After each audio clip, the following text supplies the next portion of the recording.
مەزلوم عەبدی تەنگی بە گروپەکانی سەر بە تورکیا هەڵچنیوە. نهێنی درۆنە بکوژەکانی هەسەدە و یەکلایکردنەوەی جەنگەکە چییە؟ کام وڵات درۆن دەداتە کورد لە ڕۆژئاوا؟ ماوەی هەفتەیەکە زوزوو و دەستەی جەنگی هەسەدا دیمەنی ئەو درۆنە خۆکوژانە بڵاو دەکاتەوە کە تەنانەت دەچنە ژووری نووسن و خۆگۆڕینی چەکدارانی هێزەکانی سەر بە تورکیا.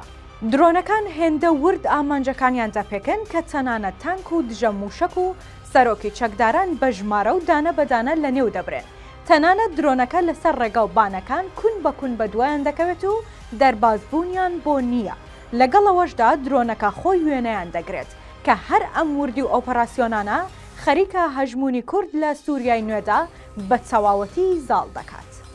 مەزلوم عەبدی و هێزە کوردیەکە خەریکە لە قۆناغی بەرگری دێنە دەرەوە و بە هاوکاری هێزە ئامادەکە و درۆن و ئەو چەکە پێشکەوتوانەی ئەمریکیەکان پێشکەشیان کردووە دەچنە قۆناغی ئازادکردنەوەی ناوچە دەست بە سەراگیراوەکان.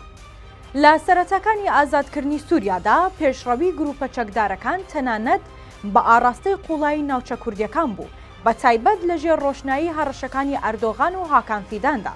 بەڵام لێدوانێکی بەرپرسی وەفدی ئەمریکی و نوێنەری وەزارەتی دەرەوە هاوکێشەکانی گۆڕی و کورد جارێکی تر بۆ وامانشێتی میدیا جیهانیەکان. تورکەکان گلەییان هەیە و دەڵێن هەسەدا لەو ماوەی خۆی ئامادە کردوتەوە سەرقاڵی بەرهەمهێنانی درۆنی خۆکوژ بووە. جگە لەو درۆنانەشی لە بازاڕی ڕەشی چەک و کەرەستەی سەربازی کڕیونی و با هاوکاری ئەمریکیەکان هێناویانەتەوە. چەک و تەقەمەنی و کەرستە پێشکەوتوەکانی سوپای ئەسەد بەو پەڕی ئاسانی کەوتنە دەست تیمەکەی ئەحمەد شەرع کە ئەوە سەرەتایەکی هەڕەشە ئامێز بوو هەم بۆ نەتەوە جیاوازەکانی تری سووریا و کەمەنەتەوەکان هەمیش بۆ ئیسرائیل. هەر بۆیە لە دوو شەودا سوپای ئیسرائیل سەرجەمی ئەو چەکە قورس و کەرستە و فڕۆکە جەنگیانەی لە نێو بردو حکوومەتە نوێیەکە کەوتە بەردەم دووڕیانێکی سەیر و نادیان. ئەم لە چەکداماڵینەی سوپا جیهادیە نوێیەکە فرسەتێکی باش بوو لە بەردەم کورددا تا بتوانێت بەو کەرستە نوێیانە لانی کەم بەرگری لە خۆی بکات.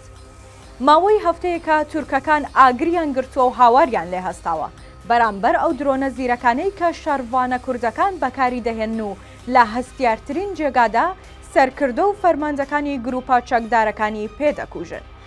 لە سووریای ئێستا و لەم قۆناغەدا تەنها کورد خاوەنی ئەو جۆرە چەکە پێشکەوتووەیە کە تەنانەت سوپای تورکیاش لە سووریا بەکاری ناهێن و تەواو ترسیان هەیە لەو جۆرە درۆنە کە تەیارکراوە بە زیرەکی دەستکرد و کامێرای تۆمارکردن.